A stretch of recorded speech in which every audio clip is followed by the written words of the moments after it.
Hello guys, இன்னைக்கு நம்ம பார்க்க போகிறது டீமன் லார்ட் மான்வாவோட எபிசோட் 37 தான். ஸோ வீடியோக்குள்ளே போகிறதுக்கு முன்னாடி மறக்காமல் ஒரே ஒரு லைக்கை தட்டி விட்ருங்க, ஏன்னா அப்போ தான் நிறைய பேருக்கு ரெக்கமெண்ட் ஆகும். சரி வாங்க, நம்ம டைம் மிஸ் பண்ணாமல் எப்பிக்குள்ளே போகலாம். எப்பிக்கூட ஸ்டார்டிங்லேயே அங்கே திடீர்னு நானா வந்துருப்பால, அங்கே நானாவை யாருன்னு அவங்க கேட்டிருப்பாங்க. இங்கே தான் இந்த எபிசோட ஆரம்பிக்குது. எல்லாருமே ஒரு கெட்ட வளர்ந்தவங்க, உங்களை நான் நம்பவே கூடாது, நீங்கள் எனக்கே போய் சொல்லிட்டீங்க, நீங்கள் கெட்ட ஆளுங்க. ஆமா, இவளை நம்ம என்னதான் பண்றது? ஆனா அவனா கையை காட்டின்னு இருக்கா. இவளோட கையையே நம்ம வெட்டி விட்டுணும். அதுக்கு வெட்டுறதுக்கு மத்தவங்க எல்லாருமே போறாங்களா?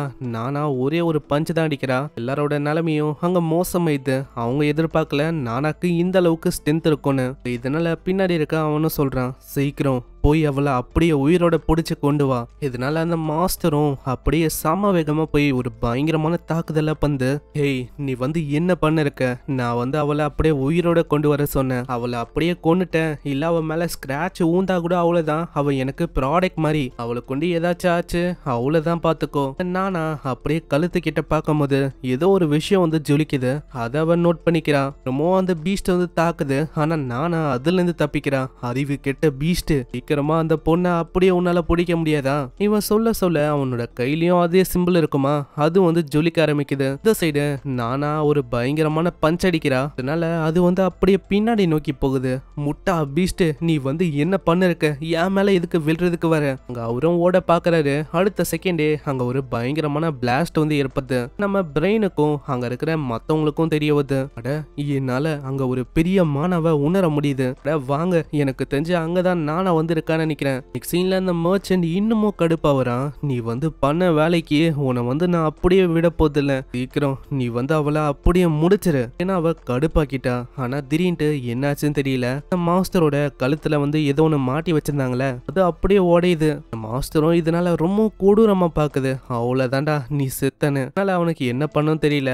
அடுத்த சீன்லயே மாஸ்டர் அவனை காலியாக்குது. அங்க நானாவும் கிட்ட வர அந்த மாஸ்டரும் பாக்குது. நம்ம நானா அந்த குட்டி மிருகத்தை காட்டுறா. இது உன்னோட பையன் தானே, நீ தான் அம்மான்னு நினைக்கிறேன். இவன் உனக்காக எவ்வளவு காத்துனந்தான் தெரியுமா? உன்னதான் இவன் தேடினந்தான். இதுக்கும் அதோட பையனை பார்த்தோன்னே அதுக்கு அவ்வளவு சந்தோஷமா இருக்கு. அதுவும் அப்படியே கட்டி போச்சுட்டு அங்கிருந்து போக ஆரம்பிக்குது. டாகி, உன்னோட ஸ்மெல் ரொம்ப நல்லா இருந்தது. அதை சாப்பிட்டு இருந்தா ரொம்ப எம்மியா இருந்திருக்கும். இருந்தாலும் பரவாயில்ல, நீ போறதுக்கான டைம்னு நினைக்கிறேன். பாய் பாய். ஆனா என்ன பண்றது, நானும் இன்னமும் என்னோட அப்பாவை பார்க்க ஆசைப்படுறேன். இன்னமும் எங்க அப்பாவை நான் பார்க்கல. பின்னாடியே ஒரு வாய்ஸ் ஒண்டி கேக்குது, பெரியாக்கா நீங்க எங்களை காப்பாத்தினதுக்கு ரொம்ப நன்றி. அட நீங்களா? உங்க 3 பேரை வச்சு நான் என்ன பண்றது? ஆனா இதை கேட்டோன்னே பின்னாடி ஒரு 3 பேர் இருப்பாங்களே, அவங்க அவங்களே யோசிக்கிறாங்க.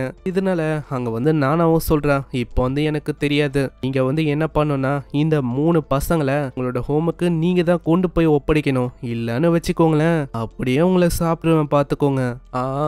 எனக்கு புரியுது. நானா எப்படி எல்லாத்தையுமே காப்பாத்திட்டா. எல்லாமே நல்லா போயிடுச்சு. அதே மாதிரி இதுக்காக அப்பா என்ன பாராட்ட போறாருன்னு நினைக்கிறேன். இந்த வாட்டி நல்ல விஷயத்தை தான் பண்ணிருக்கேன். எந்த விதமான கொடூரமான விஷயத்தையும் நான் பண்ணல. அப்பா என்ன பாராட்டணும். ஆமா, நீ ஒரு நல்ல வேலையை பண்ணிருக்க. அது யாரு அதுன்னு பார்த்தா அப்பா தான். அப்பாவை பார்த்தா அவ ரொம்ப சந்தோஷமாவரா.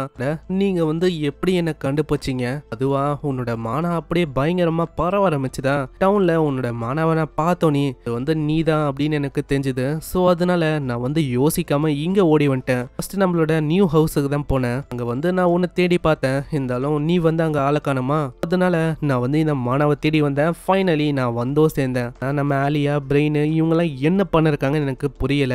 உன்னை பார்த்துக்க சொன்னா உன்னை தனியா விட்டுட்டாங்களே அவங்க. ஆனா நீ ஒன்னும் கவலைப்பட வேணாம், நான் உன்னோட அப்பா. அதனால அசால்ட்டாவே என்னால உன்னை கண்டுபிடிக்க முடியும் நீ எங்க போனாலும். இது கேட்டோன்னே அங்க நானாக்கும் அவ்வளவு சந்தோஷம். இதுக்கப்புறம் தான் அங்க மத்தவங்களும் ஓடி வராங்க.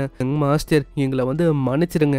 நாங்க உங்களை பார்த்ததுக்கு அப்புறம் தான் எங்களுக்கு ரொம்ப நிம்மதியா இருக்கு. நான் என்ன யோசிச்சேன்னா, இங்க ஒரு பெரிய கொடூரமான விஷயமே ஏற்பட்டிருக்கு அப்படின்னு யோசிச்சேன். இந்த இடத்துக்கு பிரெயின் ரொம்ப ஷாக் ஆகுறான். என்ன சொன்ன? பெரிய விஷயம் ஏற்பட்டிருக்கா? அந்த வகையில நான் தான் உன்னை இது பண்ண தெரியுமா? ஏன்னா அவளை பார்த்துக்க சொன்னா நீ அவளை அப்படியே விட்டுருக்க.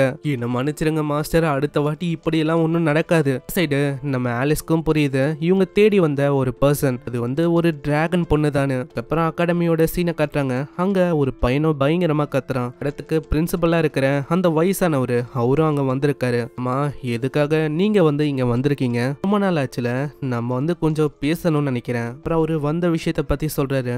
நான் வந்து 10 வருஷத்துக்கு முன்னாடி நான் ஒரு டியூக்கா இருந்தேன். ஆனா இப்போ அந்த பதவி வந்து என்கிட்ட இல்ல. அதனால இந்த மாதிரி விஷயங்கள்ல நான் தலையிடாம இருக்கிறது நல்ல விஷயமா இருக்கும்னு தோணுது. எனக்கு புரியாத விஷயம் இன்னமும் மெயின்டெனன்ஸ் அது வந்து குறைஞ்சுதான் போயிருக்கு. அதே மாதிரி நம்ம இம்பீரியல் ஃபேமிலியோட ஃபண்டு அது இன்னமும் இன்க்ரீஸ் ஆயிருக்கு. அதுவும் இந்த அளவுக்கு உங்களுக்கு வந்து புரியலையா?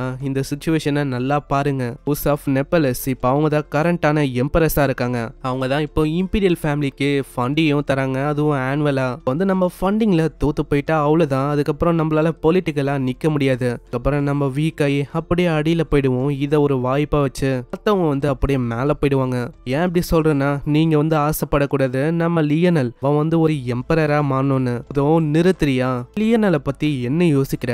அவனுக்கு எம்பரரா மாறுறதுக்கு தகுதி இருக்குன்னு நீ வந்து யோசிக்கிறியா? ஆனா ஏதோ ஒண்ணு, நான் இங்க வந்ததுக்கு காரணம் பேசுறதுக்கு தான், அதாவது சப்போர்ட் எல்லாத்தையும் கட் பண்றதுக்கு தான் நான் வந்தேன். இவரு சொல்லிட்டு போக அங்க அவனுக்கு ஒண்ணுமே புரியல. என்னடா இவரு திடீர்னு இப்படியெல்லாம் பண்றாருன்னு. அப்புறம் ஆக்சலும் எதுக்காக நம்ம ஆலிஸ் வந்து அந்த நைட்ஸை லீவ் பண்ணான்னு யோசிச்சுன்னு இருக்கான்.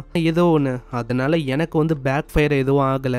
பண்ண வேலையால என்னோட லெகசி அது வந்து இன்னமும் அதிகரிச்சிருக்கு. நான் அவளோட கண்களை பார்த்தாலே எனக்கு தெரியுது ஏதோ ஒரு விஷயம், அந்த வெறுப்பு அது வந்து அவளுக்குள்ள இருக்கு. என்னதுன்னு தெரியல. கூடிய சீக்கிரத்துல அதை நான் கண்டுபிடிக்கணும். இதுக்குள்ள ஒரு சமனிங் சர்க்கிள் அங்க வந்து, அதுவும் நம்ம போரஸ் தான். போரஸ் அந்த ஃபார்ம்ல சமனாவானா? அங்க போரஸை பார்த்து அவன் கேக்குறான், ஆமா என்ன ஆச்சு? இதுதான் உன்னோட ட்ரூ ஃபார்மா? டைம்ல நீ ராயல் அகாடமில தானே இருக்கணும். ஆமா மாஸ்டர், இதுதான் என்னோட ட்ரூ ஃபார்ம். என்னை இந்த நிலைமைக்கு தள்ளிட்டாங்க. அது இப்படி உருமாற மாதிரி ஆயிடுச்சு. அம்மா இத வந்து யாரு உனக்கு பண்ணா? வேற யாரு? உங்களோட பிரதர் அந்த லியான் தான். எதிர்பார்க்கல இவன் வந்து இந்த மாதிரி பண்ணுவான்னு.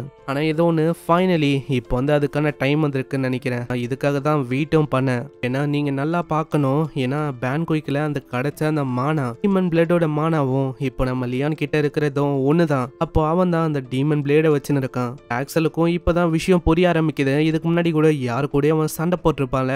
நம்ம லியான் தான். போற வழி ஃபுல்லாவே நிறைய மாஸ்டரும் எந்த போய் கிடக்கும். இதுக்கு காரணமும் லியான் தான். மாதிரி ஏகப்பட்ட விஷயங்களை பண்ணியிருப்பான். இப்பதான் ஒன்னா பொறி தட்டி எல்லாமே புரிய வருது. ஆக்சல் நீங்க கொஞ்சம் ஜாக்கிரதையா இருக்கணும். ஏன்னா அவன் ஒன்னும் தனியா இல்ல, அவன் கூட சில பல ஆளுங்க இருக்காங்க. அதாவது மிஸ்டோட ஆளுங்க அவங்க கூட இருக்கிறனால நம்மளுக்கு கஷ்டம் தான். அதனால தனியா அவங்கள ஹேண்டில் பண்ண முடியல. என்னோட ஸ்ட்ரென்த் அது எனஃபா இல்ல. அப்படியா? அப்ப கவலைப்படாத, நான் வந்து உனக்கு ஹெல்ப் பண்றேன்.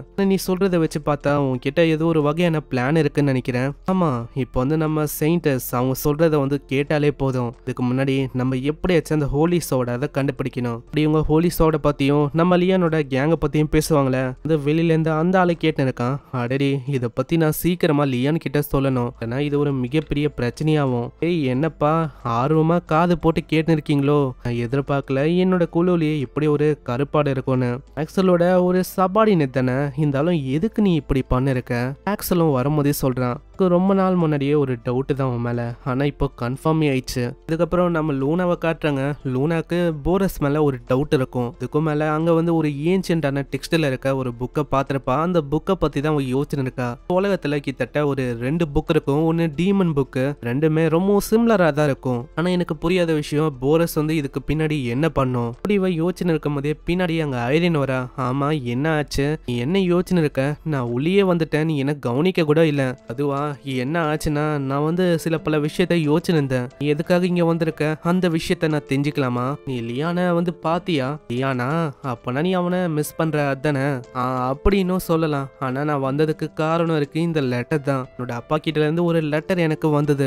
என்ன தெரியுமா போட்டிருக்கு? எனக்கும் லியானுக்கும் நல்ல ஒரு பாண்டிங் இருக்கான். இப்போ ரிலேஷன்ஷிப் நல்லா போறனால எங்க 2 பேருக்கும் என்கேஜ்மெண்ட் ஆக போகுது. அதுக்கப்புறம் வேற என்ன, மேரேஜ் தான் எங்க 2 பேருக்கும் அப்படின்னு அவன் மனசுல யோசிக்கிறா. இங்கே இந்த எபிசோட முடியுது. ஸோ இதுக்கப்புறம் பார்க்கலாம் என்ன ஆகுதுன்னு. இங்க பார்த்தா மேரேஜ், அங்க பார்த்தா லியான் கண்டுபிடிச்சிட்டான். எனக்கும் இப்போ வந்து உண்மை தெரிஞ்சிருக்கு. இந்த மாதிரி நம்ம ஹீரோ தான் டீமன்ஸோட வச்சிருக்கானு. ஸோ பார்க்கலாம் இதுக்கப்புறம் என்ன ஆகுதுன்னு. மறக்காம கீழே ஒரே ஒரு லைக்கை தட்டி விட்டுருங்க. ஏன்னா அப்பதான் நிறைய பேருக்கு ரெக்கமெண்ட் ஆகும். நான் உங்களை நெக்ஸ்ட் எபிசோட்ல சந்திக்கிறேன். தேங்க்யூ ஃபார் வாட்சிங். சைனரா.